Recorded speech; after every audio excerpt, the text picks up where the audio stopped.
ও আপনি তো গেছেন, কলকাতার দমদম পার্কে থাকতাম। তো এক বেলগাছিয়া একটা মন্দির মঠ আছে, তারা নিমন্ত্রণ করেছে, আসুন আমাদের রথযাত্রার সময় 7 দিনে আমাদের ধর্মসভা হবে, আপনারা আসুন। আমি এই সাহেবটা মাধবপুরীকে নিয়ে গিয়েছিলাম, মাধবপুরী মহারাজকে নিয়ে গেছিলাম, আরও সব। আমাদের কাছে একজন মহারাজ সায়েন্সিস্ট এই কদিন আগে অপ্রকট হলেন, ডক্টর মার্চিটি, কেমিস্ট্রিতে ফার্স্ট ক্লাস, এরকম বৈশ্বরূপ দামোদরের মতো, টিডি সিংয়ের মতো ওনার বন্ধু। উনি সায়েন্সিস্ট, কমপ্লিট সায়েন্সিস্ট আর কি। তো উনি লাস্ট স্বামী মহারাজের শিষ্য, পরে গুরু মহারাজকে সন্ন্যাস নিয়ে নিল। উনি তখন আমাদের কাছে থাকতেন, ওনাকেও নিয়ে গেলাম আমরা। তো আমিও গেছি ওই সভাতে, পাইকপাড়াতে। তো দেখি আরে ডাক্তার হরিপদ চক্রবর্তী এখন কিছু বলবেন। আরে আমি ওনাকে তো খুঁজছিলাম, আমি আর যাইনি। গুরু মহারাজের কাছে আসার পরে ওইসব ভুলে গেছি। এত সুন্দর গুরু মহারাজকে দেখলাম, তিনি এত সুন্দর। তো ডাক্তার হরিপদ চক্রবর্তী ওই সভাতে দেখে পরে আমি কথা বললাম। তারপরে পরের দিন বলে তার বাড়ি গেলাম, বলে এরকম এরকম কথা, আপনার কথা আমার মাস্টারমশাই বলে দিয়েছিলেন আপনার সঙ্গে দেখা করতে। আর উনি সত্যি বৈষ্ণব ভাবাপন্ন, বৈষ্ণব পদাবলী পড়াতেন।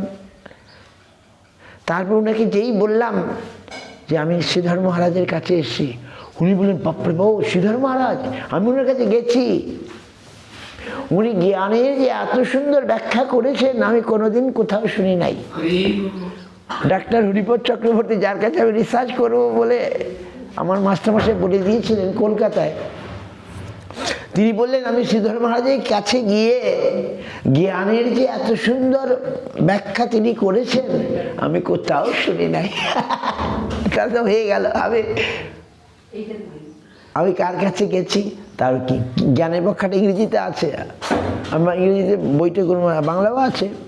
জ্ঞানের ব্যাখ্যা এরকম করেছিলেন, জ্ঞান কত রকম, প্রত্যক্ষ জ্ঞান, পরোক্ষ জ্ঞান, অপরোক্ষ জ্ঞান, অপ্রাকৃত বা অধক্ষজ জ্ঞান, দ্যাট ইজ দ্য হাইয়েস্ট জ্ঞান। প্রত্যক্ষ জ্ঞান আমি ব্যাখ্যা করতে পারবো না, গুরু মহারাজের বইতে আছে। প্রত্যক্ষ জ্ঞান, পরোক্ষ জ্ঞান, তারপরে অধক্ষজ, অপ্রাকৃত অধক্ষজ জ্ঞান।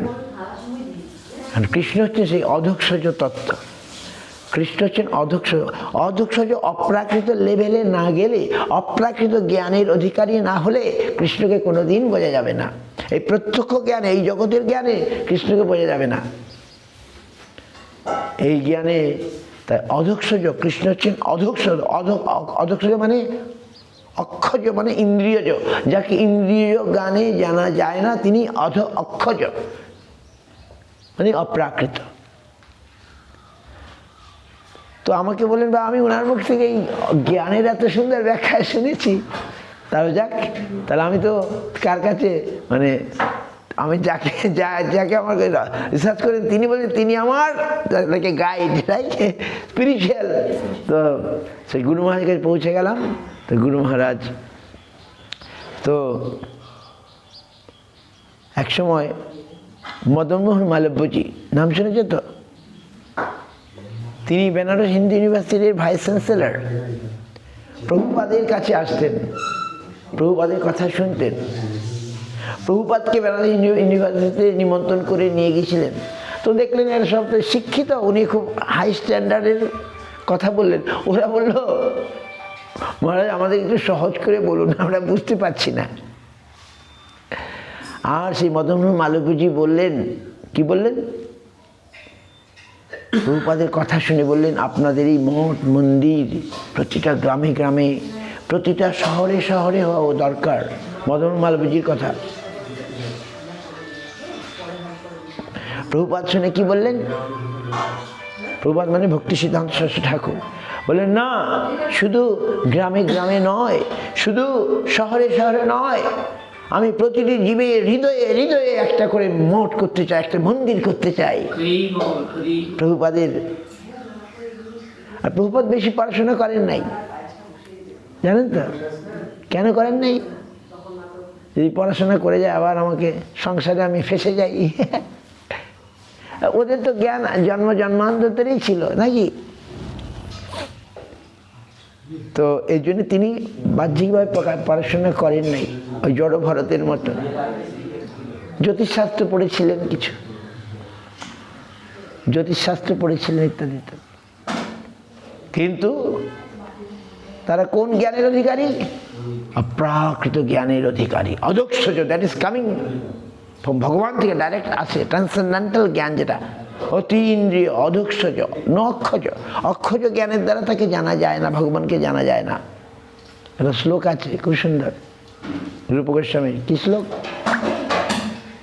অত শ্রীকৃষ্ণ নামাদি ন ভবেদ গ্রাহ্যমিন্দ্রিয়ই। বললেন এই শ্রীকৃষ্ণের নাম আদি, নাম আদি মানে নাম, রূপ, গুণ, লীলা, ন ভবেদ গ্রাহ্যমিন্দ্রিয়, আমাদের ইন্দ্রিয়ের গ্রাহ্য নয়। আমরা কৃষ্ণ তত্ত্ব ইন্দ্রিয়ের দ্বারা, এই ইন্দ্রিয়ের দ্বারা, কোন ইন্দ্রিয়? জড় ইন্দ্রিয়, material senses, we can't understand. জড় ইন্দ্রিয় গ্রাহ্য নয়। তাহলে আমরা কি করে বুঝবো? আমাদের তো ইন্দ্রিয়টাই আছে নাকি, আমাদের সম্পদ ইন্দ্রিয়টাই তো আমাদের সম্পদ। আর কি আছে আমাদের? আর কিছু নেই। চক্ষু, কর্ণ, নাসিকা, জিহ্বা, ত্বক, বাত, পানি, পায়ু, ইন্দ্রিয়গুলো আমাদের সম্পদ। কিছু গ্রহণ করতে হলে ইন্দ্রিয় দিয়েই গ্রহণ করব। আবার বলছেন রূপকোষে যে এ ইন্দ্রিয় গ্রাহ্য নয়, ন ভবেদ গ্রাহ্যমিন্দ্রিয়ই। তাহলে আমরা বুঝবো কি করে? কিন্তু আবার লাস্ট শেষে বললেন না, কি বললেন? সেবনমুখী জিহ্বাদৌ শন এবং স্ফুরৎ অধঃ। আমাদের ইন্দ্রিয়গুলি যখন সেবনমুখী হবে, তখন সেই শিবন্মুখী জিহ্বাতে এই নাম স্ফূর্তি পাবে, reveal, it will reveal in or, কি বলে সেবনমুখী মানে কি বলবো, the senses which want to serve. আমাদের সেন্সগুলি যখন সেবনমুখী হবে, এখন কি আছে? এখন ভোগনমুখী আছে। আমাদের প্রত্যেকের ইন্দ্রিয়গুলো ভোগনমুখী। We want enjoyment, we want enjoyment. কিন্তু যারা অপ্রাকৃতিক জগতের উন্মুখী হয়েছেন, কৃষ্ণ উন্মুখী হয়েছেন, তাদের সেন্স আর ভোগোন্মুখী নয়, তারা সেবনমুখী হয়ে গেছেন। তাদের অল সেন্সেস সেবনমুখী। সেবনমুখী জিহ্বায় স্বয়মেব স্ফুরত। আমাদের ইন্দ্রিয়তে নাই, আবার বলছে হবে, বলছে হবে না, আবার বলছে হবে। কেন? যখন এই আমাদের ইন্দ্রিয়গুলো এখন প্রাকৃত ইন্দ্রিয়, প্রাকৃত মিন্স ভোগোন্মুখী, আর যখন সেবনমুখী তখন অপ্রাকৃত, আমাদের ইন্দ্রিয়গুলোই অপ্রাকৃত হয়ে যাবে। বুঝতে পারছেন? আর আরেকটা ছোট্ট, ভক্তি বিকাশ স্বামী ইস্কনের একজন মহারাজ হয়েছেন। উনি ভালো, খুব বয়স না, উনি এই 3টা ভলিউমে প্রভুপাদের বায়োগ্রাফি লিখেছেন। ভক্তি সিদ্ধান্ত বৈভব, 3টা ভলিউম, এত বড়, আর খুব ভালো না, ভালো ভালো বই আছে। এখন উনি দীক্ষা গুরু হয়েছেন। আমার সঙ্গে দেখা হয়েছিল, আমাদের মঠে এসেছিলেন। বইটা যখন করেন ইনফরমেশন নেবার জন্য এসেছিলেন। He came our math to take some information. Bhakti Bikash স্বামী, উনি ব্রিটিশ, ইংলিশ ভালো ভালো বই লিখেছেন। তো উনি আমাদের ছোট বই, ওনার বইতে আমি পেলাম একদিন মদনমোহন মালব্যজি প্রভুপাদকে তো প্রশ্ন জিজ্ঞাসা করছেন, বেদান্তের প্রশ্ন, কঠিন প্রশ্ন। তো প্রভুপাদ সেদিন বললেন, আপনি আমার যদি পূজারি আছে ওর কাছে যান, ওর কাছে গিয়ে জিজ্ঞাসা করুন প্রশ্নটা। উনি ভাইস চ্যান্সেলার আর পূজারি, তার দ্বারা অত পড়াশোনা নাই। প্রভুপাদ বললেন আপনি পূজারির কাছে যান, ওকে গিয়ে জিজ্ঞেস করুন। এখন মহাজনের নির্দেশ, আমার মদন ভাইসারা পূজারির কাছে আসলেন। পূজারি তখন কি করছিল, যে ঠাকুরের বাসনগুলো মাজা হয়ে গেছে, এবারে কি বলে কি চকচক করছে, কি নাম ওই জায়গার প্যাকেটগুলো পাওয়া যায়, পীতাম্বরী। হ্যাঁ, পীতাম্বরী দিয়ে চকচক করছিল, ব্রাশ বা দীপ চকচক করছিল। এখন উনি এসে জিজ্ঞাসা করছেন পূজারীকে যে প্রভুপাদ আপনার কথা বললেন যে আমার একটা প্রশ্ন আছে বেদান্তের ইত্যাদি, আপনাকে জিজ্ঞেস করতে বললেন। ও তাই নাকি? ঠিক আছে ঠিক আছে, এক কাজ করুন, আপনি আমার সঙ্গে একটা হাত লাগিয়ে দিন। আপনি আমার সঙ্গে একটু হাত লাগান। উনি হাত লাগালেন, তারপরে একটু বসে দিয়ে চলে গেলেন প্রভুপাদ কাছে। বলে কি? বলে উত্তর পেয়ে গেছি। প্রভুপাদ কি চলে এলেন? বলে উত্তর পেয়ে গেছি। মদন মালব্য আমি উত্তর পেয়ে গেছি। ওই পূজারি কি করলো? যাওয়া মাত্রই তাকে সেবায় লাগিয়ে দিল।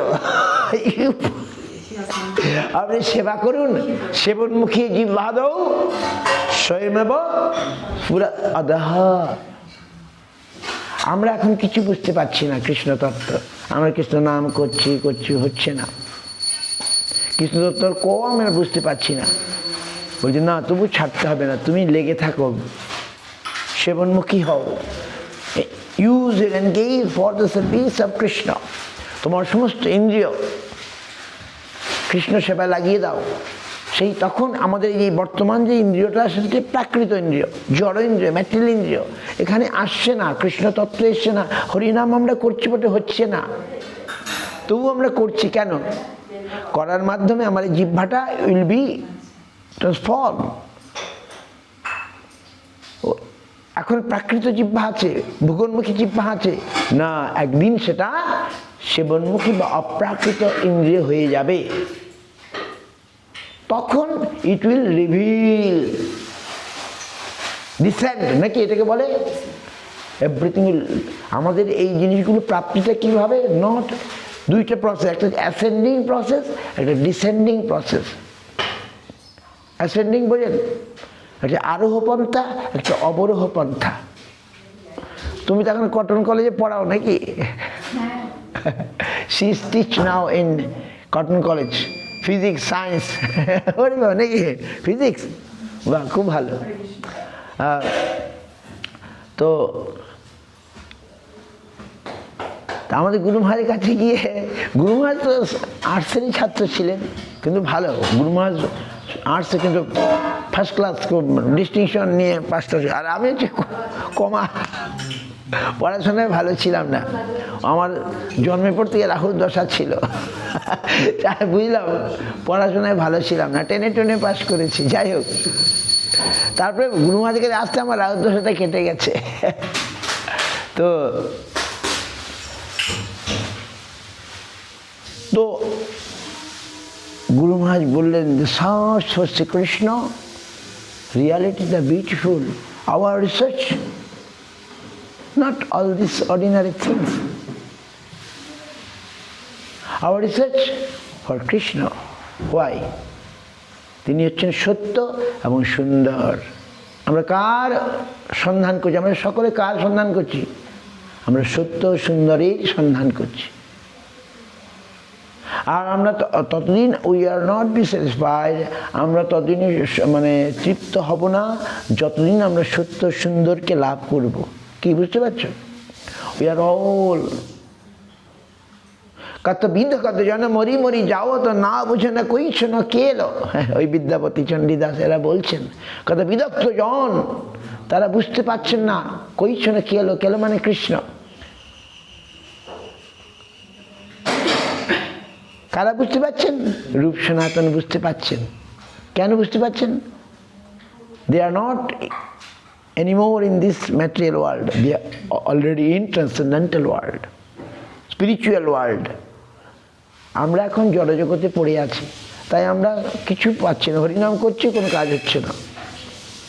হরিনাম করছি, কিছু কাজ হচ্ছে না, কিন্তু কিছু তো হয়, কিছু কাজ হবে। একবারে না করাচ্ছে, কিছু কাজ হয়। ওই যে আমরা বললাম অপরাধযুক্ত শব্দ, সামান্য নাম আমি উচ্চারণ করছি, ওই যেমন যদি অষ্টভর কীর্তন হয়, অমুক হয় কীর্তন, মানুষ নাম করে, এরও ফল আছে। ফল আছে মানে কি? শব্দ সামান্য নাম হচ্ছে, শব্দ ব্রহ্ম নাম হচ্ছে না। আমি যখন ম্যাটেরিয়াল, আমি কমপ্লিটলি ম্যাটেরিয়াল ওয়ার্ল্ড, আমি এই জড়জগতেই আছি, জড়জগতে ভোগোন্মুখী হয়ে আছি। তবু আমি নাম করছি, এই নামের কি কোনো ফল হবে না হবে না? মহারাজদের মুখ থেকে শোনা, বলছে এটা হচ্ছে শব্দ সামান্য নাম। আর একটা নাম শব্দ ব্রহ্ম নাম। গুরুপাদ পদ্মকে আমরা কেন নাম নেই, কানের মধ্যে দীক্ষা দেই কেন বলুন তো? নাম তো আমরা বই সবই জানি কি না? আমি তো হরে কৃষ্ণ নাম আমার জানা আছে কি না? তবু গুরুদেবকে কেন নেই? গুরুদেব যে নামটা দেবেন এটা হচ্ছে শব্দ ব্রহ্ম নাম, আর আমি যে নামটা জানি এটা হচ্ছে শব্দ সামান্য নাম। শব্দ সামান্য নামের পাওয়ার আছেই নাই? বলে আছে। কেমন আছে? যেমন পানা পুকুরে ঢিল দেওয়ার মতো। পানা পুকুরে যদি ঢিল দিই, পানাটা সাময়িক সরে যাবে, আবার আসবে কি না? আমরা যে হরিনাম করছি জড় মানসিকতা নিয়ে, জড় বৃত্তি নিয়ে হরিনাম করছি, পাপ চলে যাবে কিন্তু পাপ প্রবৃত্তি যাবে না, আবার পাপ করতে ইচ্ছা হবে। কি বুঝতে পারছেন? এখন আমাদের এই অবস্থা, আমরা নাম করছি, যত সময় করছি ভালো, কিন্তু আবার নাম ছেড়ে দিচ্ছি, তখন আবার পাপের প্রবৃত্তি আমাদেরকে পেয়ে বসে নাকি? তাই জন্য কি করতে হবে? শব্দ ব্রহ্ম নাম। যখন শব্দ ব্রহ্ম নাম আমি করব, তখন আর আমার ইন্দ্রিয় আর মেটেরিয়াল থাকবে না। কবে সেদিন আমার হবে? অপরাধ গুচি শুদ্ধ নামে রুচি। ভক্তিনাথ ঠাকুর কত সুন্দর তার অনুভব। তিনি ম্যাজিস্ট্রেট ছিলেন, যে কথা বলতে বলতে আরম্ভ করেছিলাম। ভালো ম্যাজিস্ট্রেট, আর ম্যাজিস্ট্রেট থাকাকালীনই অল্প বয়স থেকে বই লিখছেন।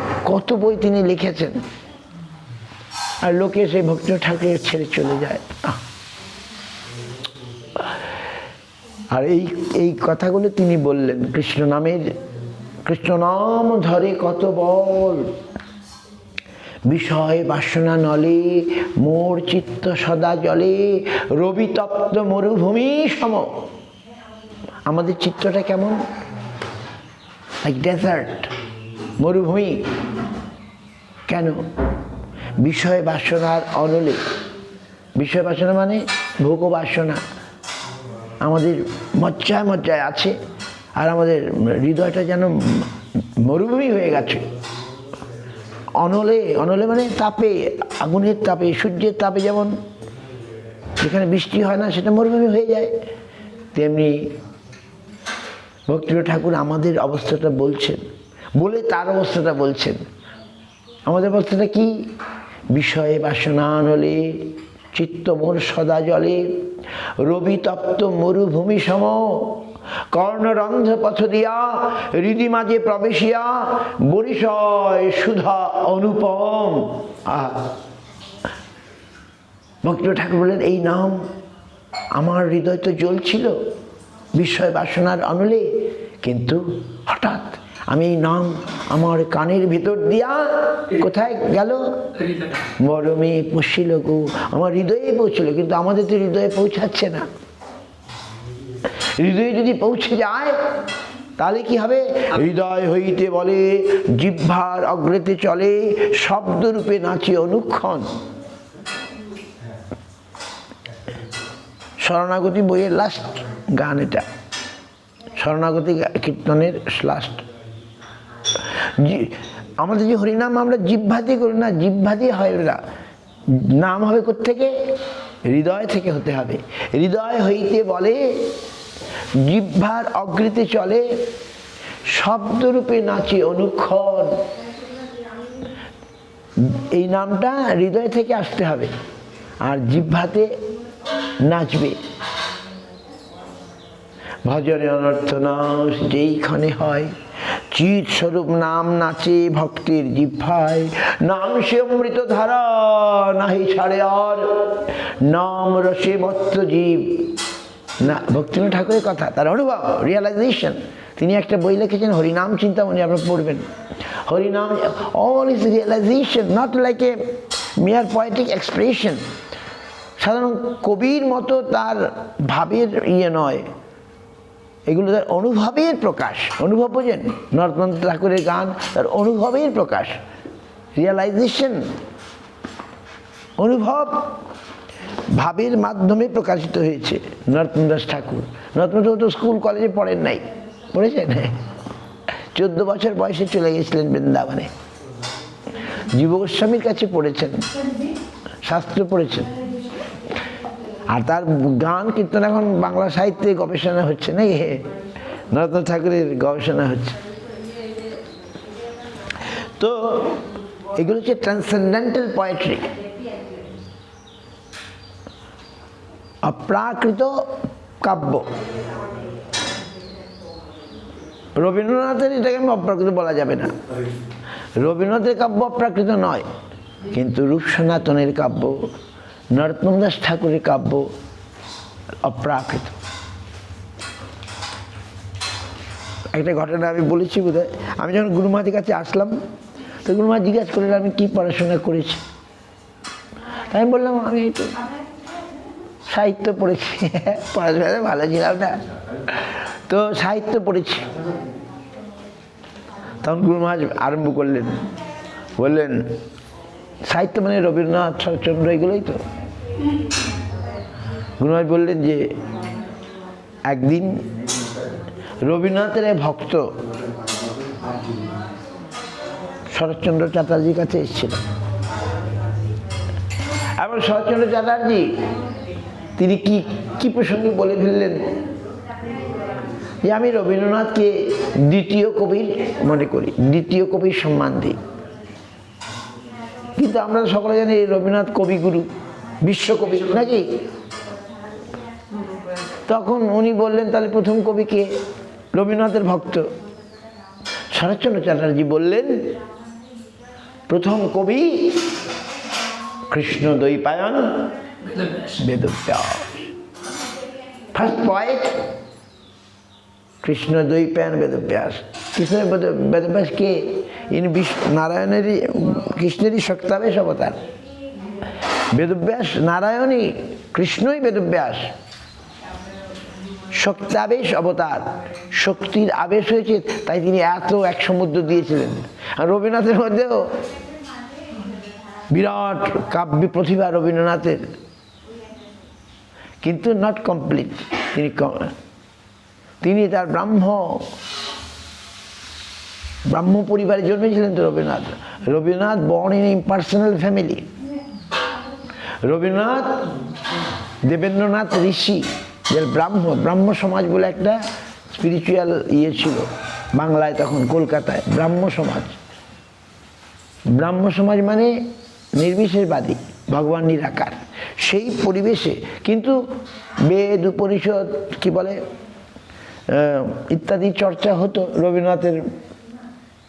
তিনি তো এসব পড়েছেন নাকি? তিনি স্কুল কলেজে পড়েন নাই রবীন্দ্রনাথ, জানো তো? রবীন্দ্রনাথ কোনো স্কুল কলেজে পড়েন নাই, বাড়িতে সব পড়ানো হতো। Rabindranath never read in school college, but he become world poet. কিন্তু আজ শরৎচন্দ্র বললেন আমি রবীন্দ্রনাথকে দ্বিতীয় কবি, আর প্রথম কবি কে? শরৎচন্দ্র বললেন।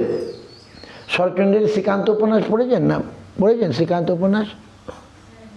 আমাদের পাঠ্য ছিল, আমি পড়েছি। শ্রীকান্ত উপন্যাসে এই জায়গায় খুব সুন্দর বলেছেন Saratchandra. Now it is translated in Russian also. Sri Krishna's novel of Saratchandra Russian ভাষায় অনুবাদ হয়েছে শরৎচন্দ্রের মানে উপন্যাসগুলো। তো যাই হোক, কি বললেন? তো শরৎচন্দ্র বললেন শ্রীকান্ত উপন্যাসে আমাদের ইউনিভার্সিটি পাঠ্য ছিল যে আমি অনেক গান শুনেছি, কিন্তু বৃন্দাবনের ওই কিশোরীর মতো গান আর শুনি নাই। শরৎচন্দ্রের আমি আর পড়ি নাই, সেই পড়েছি, তারপরে আর মনে, আমার মনে আছে তখন থেকে যে ওই রকম গান আর আমি শুনি নাই। বৃন্দাবন অনেক গান শুনেছি, বৃন্দাবনের কিশোরীর মতো গান আর শুনি নাই। তাহলে শরৎচন্দ্রের মধ্যে একটু ইয়ে ছিল, এইসব ভাব ছিল। তো তাই তিনি আজকে বললেন যে রবীন্দ্রনাথকে আমি দ্বিতীয় কবির সম্মান দিই, আর প্রথম কবি কৃষ্ণদ্বৈপায়ন বেদব্যাস। শুনে নাকি রবীন্দ্রনাথ খুশি হয়েছিলেন। আর তাই তো বলে, কেন? রবীন্দ্রনাথ যে সাহিত্য সম্ভার করেছেন কোত্থেকে? তো গীতাঞ্জলি পড়েছো? গীতাঞ্জলি পড়েছো? গীতাঞ্জলির প্রথম কবিতাটা কি? গীতাঞ্জলি যা নোবেল প্রাইজ পেয়ে, Rabindranath got Nobel prize by Gitanjali, and Gitanjali all the poet is spiritual poetry, নাকি? প্রথম গানটা হচ্ছে, প্রথম কবিতাটা হচ্ছে কি, আমার মাথা নত করে দাও হে প্রভু তোমার চরণ ধুলার তলে। আমি আর পরে অন্যগুলো পড়ি, গুরু মহারাজের মুখ থেকে শোনা।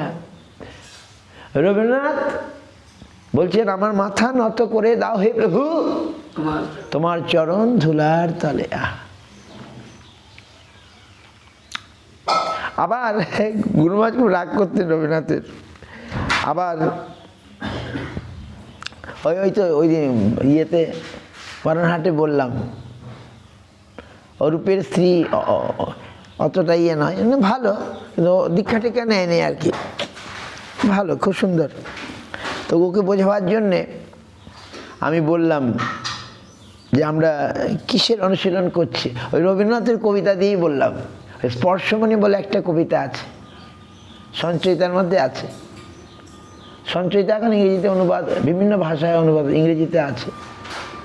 তো সঞ্চয়িতার মধ্যে স্পর্শমণির কবিতা আছে, আমরা ইউটিউবে পাওয়া যায়, আমি পাঠাবো তোমাদের, ওদেরকে দিয়েছি, খুব সুন্দর। স্পর্শমণি আমরা পড়তাম স্কুলে কলেজে এসব পড়তাম। তো ওই সনাতন গোস্বামীর গল্পটা আছে। আচ্ছা, তো রবীন্দ্রনাথ কবি মানেই ভাবুক, নাকি? কখন কি মনে হয়েছে এটা বলে ফেলে লিখে দিলেন, বাস হয়ে গেল। তো তিনি একসময় লিখছেন, পড়েছে বোধ হয়, রথযাত্রা লোকারণ্য মহাধুমধাম, ভক্তেরা পথে লুটাই করেছে প্রণাম, রথ ভাবে আমি দেব, পথ ভাবে আমি, মূর্তি ভাবে আমি দেব, হাসি অন্তর্যামী। এই কথা বলার গুরু মহারাজ খুব রাগ রবীন্দ্রনাথের উপরে। মানে এখানে তিনি জগন্নাথের মূর্তিকে মানছেন না। রথযাত্রা লোকারণ্য মহা ধুমধাম, ভক্তেরা পথে লুটায় করেছে প্রণাম। রথ ভাবে প্রণাম করছে, এই জন্য রথ ভাবে আমি দেব, মূর্তি ভাবে আমি, ওইটাকে মূর্তি মনে করছেন, জগন্নাথকে সাক্ষাৎ ভগবান মনে করছেন না। বলছি রথ ভাবে আমি দেব, মূর্তি ভাবে, রথ ভাবে আমি দেব, পথ ভাবে আমি, পথকে তো প্রণাম করি, পথের মধ্যে প্রণাম করি, পথ ভাবে আমিই দেবতা, রথ ভাবে আমিই দেবতা, মূর্তি ভাবে আমি দেব, হাসি অন্তর্যামী। বিগ্রহ থেকে অন্তর্যামীকে আলাদা করে দিয়েছেন, এই জন্যে গুরু মহারাজের খুব রাগ। মহাপ্রভু কিভাবে জগন্নাথকে দর্শন করতেন? তুমি সাক্ষাৎ ব্রজেন্দ্র নন্দন কৃষ্ণ, জগন্নাথ মানে কৃষ্ণ রূপে মহাপ্রভু দেখতেন, আর পাগলের মতো আলিঙ্গন করতে চলে যেতেন। প্রথম একবার আলিঙ্গন করে আর কোনোদিন করেন নাই। যেদিন প্রথম জগন্নাথ মন্দিরে ঢুকলেন, ছুটে চলে গেলেন পাগলের মতো, গিয়ে আবার আলিঙ্গন করবেন, বাস পড়ে গেলেন। অষ্টসাত্ত্বিক বিকার তার শরীরে এসে গেল।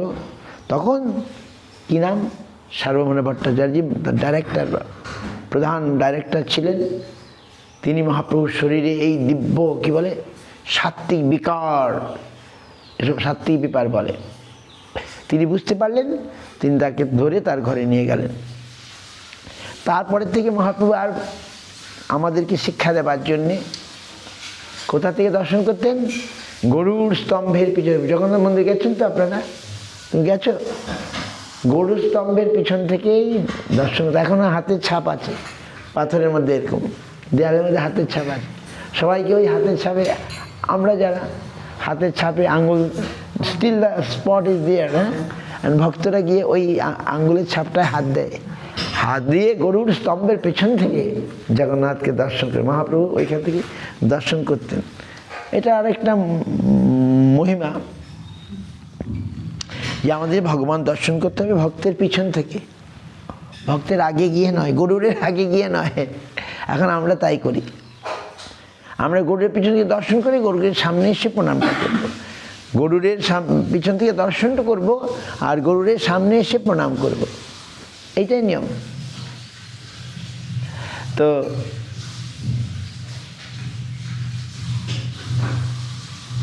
তো মহাপ্রভু জগন্নাথকে দেখতেন সাক্ষাৎ ভগবান। প্রতিমা নহ তুমি, সাক্ষাৎ ব্রজেন্দ্র নন্দন। ভগবান ওই হয়। তখন এই বিগ্রহ তখন কথা বলবে, আমাদের দর্শনের উপর নির্ভর করছে। তো রবীন্দ্রনাথের এই ইয়েতে গুরু মহারাজ খুব রাগ, মানে ওরা যখন তো তার অনেক বৈষ্ণব পদাবলী, মানে বৈষ্ণব কবিতা আছে, অর্থ সুন্দর। ওই আমরা গাইতাম, তোমার সীমে প্রাণ মনোলয়ে যত দূরে আমি ধাই, কোথাও দুঃখ, কোথাও মৃত্যু, কোথাও বিচ্ছেদ নাই। এইসব গান কত সুন্দর, তোমার অসীমে। এখন আমাদের একজন বৈষ্ণব, আমাদের গৌড়ীয় নয়, বড় ডাক্তার, আমাদের গুরু মহারাজের চিকিৎসা করতেন, মানে স্কিন স্পেশালিস্ট। আমি আমার পিতা ঠাকুরকে নিয়ে গিয়েছিলাম সল্টলেকে, ওদের এখন বেঁচে আছেন কি না, মানে কি বলে, ইজ এ প্রফেসর, ডাক্তার তৈরি করেন নাকি।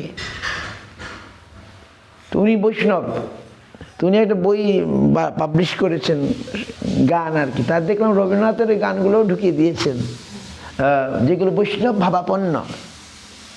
কিন্তু এরা ওই ভাবুক, তো কখনো ওই নিরাকারের কথা বলেছেন, কখনো সাকারের কথা বলেছেন, পাঁচমিশালি আর কি। এখানে গুরু মহারাজ অতটা ইয়ে করতেন না।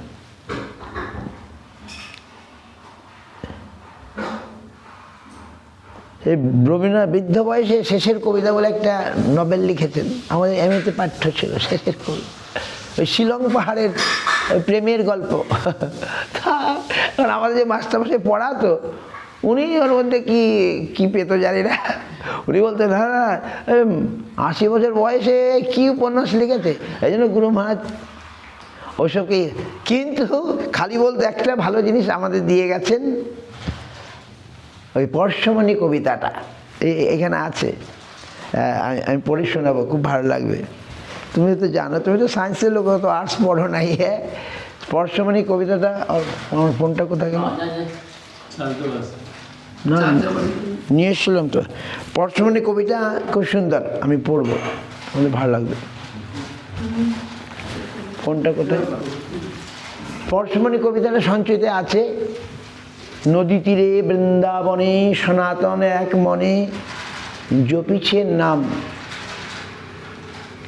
এই যে আছে এখানে, সরি ভুলে যাই সব, আমি পড়ে শোনাই, হ্যাঁ সে ভালো লাগবে। তো গুরু মহারাজ বলতেন, ওই একটা উপকার তিনি আমাদের করে গেছেন। এই ইউটিউবে আছে, কেউ একজন রিসার্চ করছে, আবার ইয়েটাও আছে।